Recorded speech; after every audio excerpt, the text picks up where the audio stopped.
You say pack your butter, pack your crayfish, pack everything in that box. Hi guys, welcome back to my channel again. It's your girl Sharon Ora, and today I'm back with another video. So today I'm actually going to be doing something different from the videos I usually put out. The goal for this year is kind of to be like, still take you guys along, like, post my regular vlogs, but also incorporate some bit of an educative segment and just share a little bit of my experiences, which is what this video is going to be about.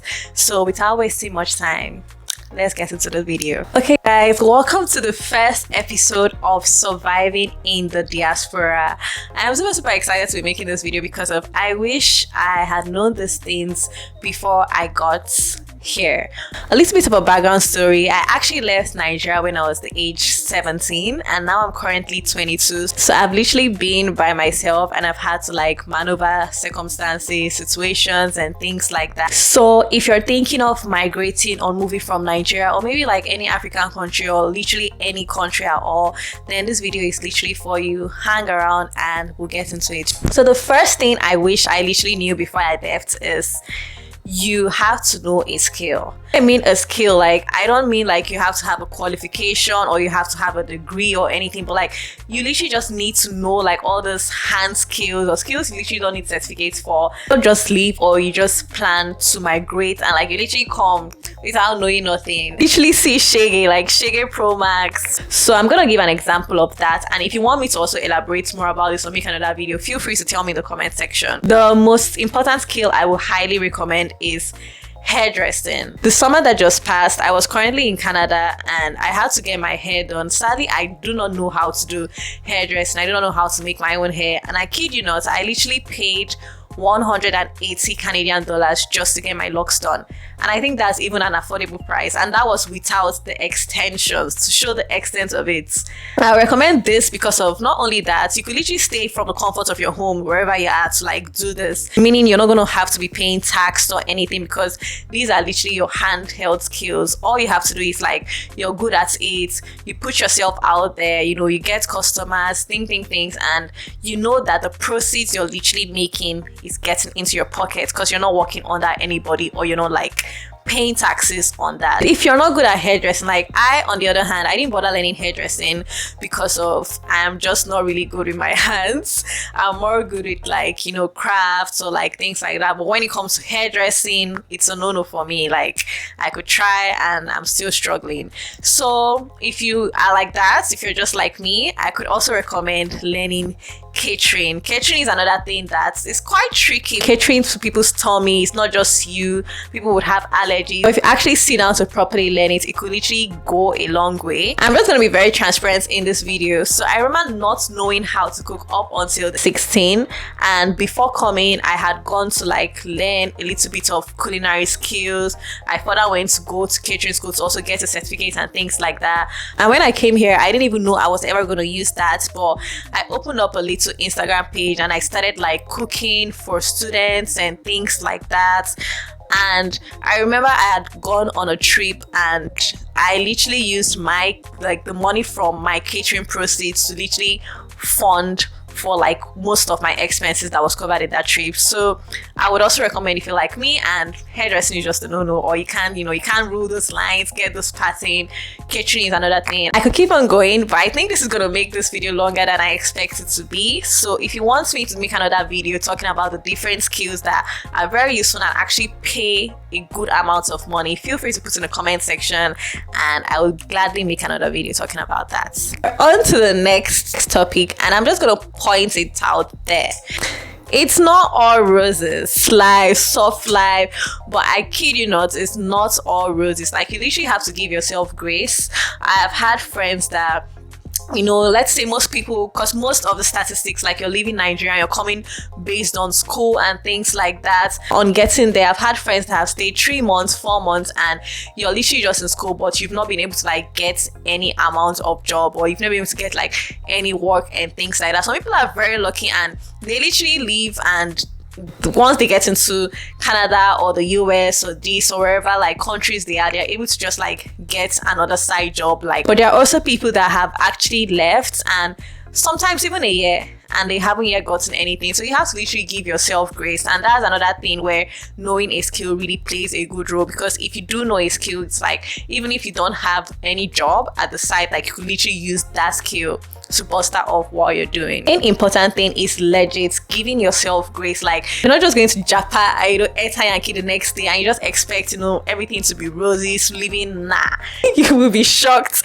Taxes, rents, like a whole lot of expenses will literally come and just be throwing up you, and take off some months or take off like a good year to save up and plan off. And then when you come in, you give yourself grace. Okay, I'm going to like study the environment, the situation I'm in, things like that. Pray to God, and if you're lucky enough, you will get that job up. Also learn a skill. I'll keep on going back to the first segment, learning a skill, because learning a skill would literally help you. And med students are literally not allowed to work. So when I first came, you could literally do tutoring and things like that, but that would literally just earn you like grocery money at most for maybe like a month or less than a month, based on how right now the taxes and the expenses, everything have literally gone up in supermarkets, the costings and So let's say in a month you're literally earning just 100 US or 150 USD, and that's USD is about almost 150,000. But then you also have to realize that you're spending in USD. So regardless of your earning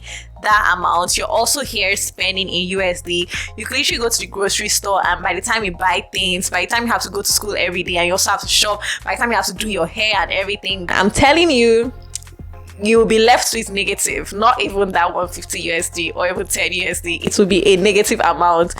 So I did that for quite a while. It was nice. Okay, I could cross off some things off my bucket list.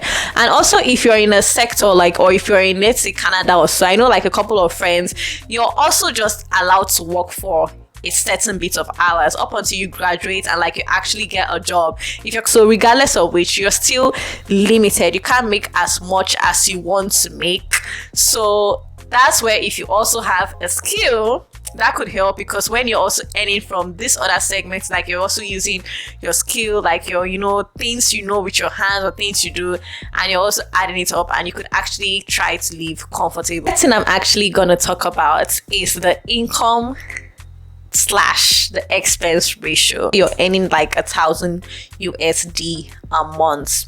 That's a lot. 1,000 USD is almost like 1 million. But then by the time you have to strike off your rent, which is probably gonna be like, I remember like coming here and finding out the cost of rent is like $700 US or sometimes, and it's every month. It's not like how back home in Nigeria you literally just pay rent and you're paying rent for the whole year, and it's kind of like it's a reasonable amount. Here you have to pay rent every month, and you're not just paying rent, also you're paying electricity bill, sometimes you're paying utility bill, sometimes you're paying like, you may be earning money, but you may not even see the money you're earning like up till after a year or a month. And it also boils down to giving yourself grace. So when that happens, like you're working yourself, you're working like an underdog, but you're literally not seeing anything. Be patient to yourself. And I feel like, yes, I realized when I was coming here, like things were gonna be different, but I didn't realize how much different it was gonna be.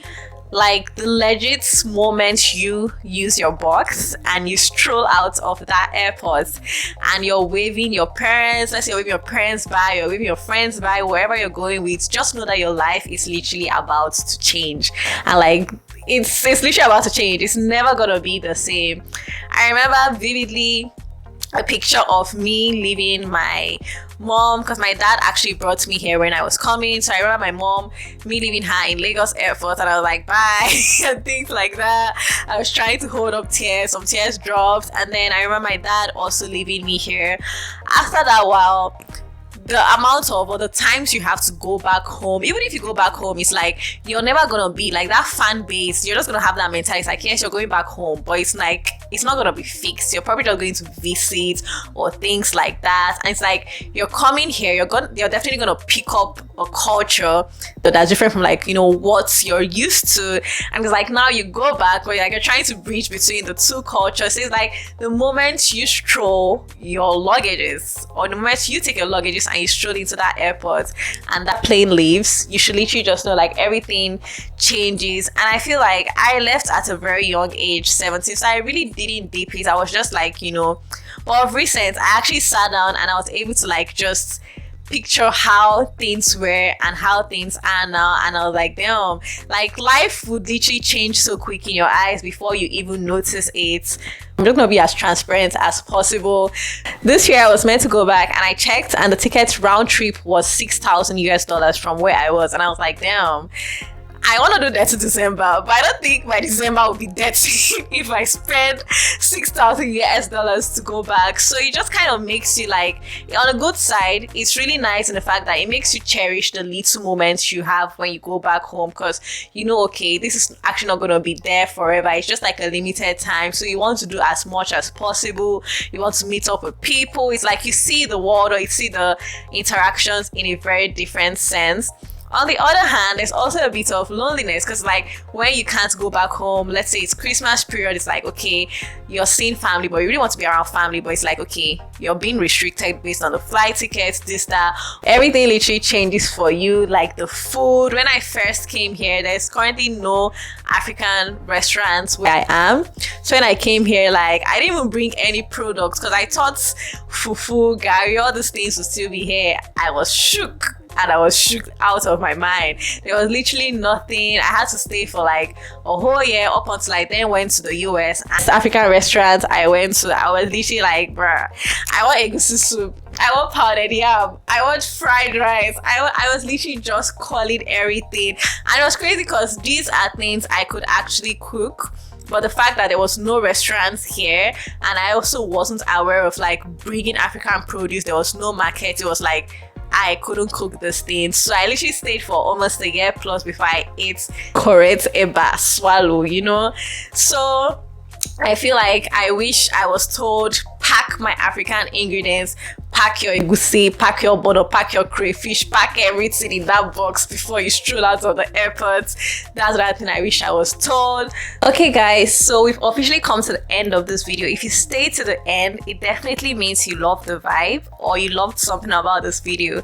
So feel free to put in the comment section, and also feel free to subscribe. Definitely expect more videos like this, and I guess I will catch you guys in my next video. Bye guys.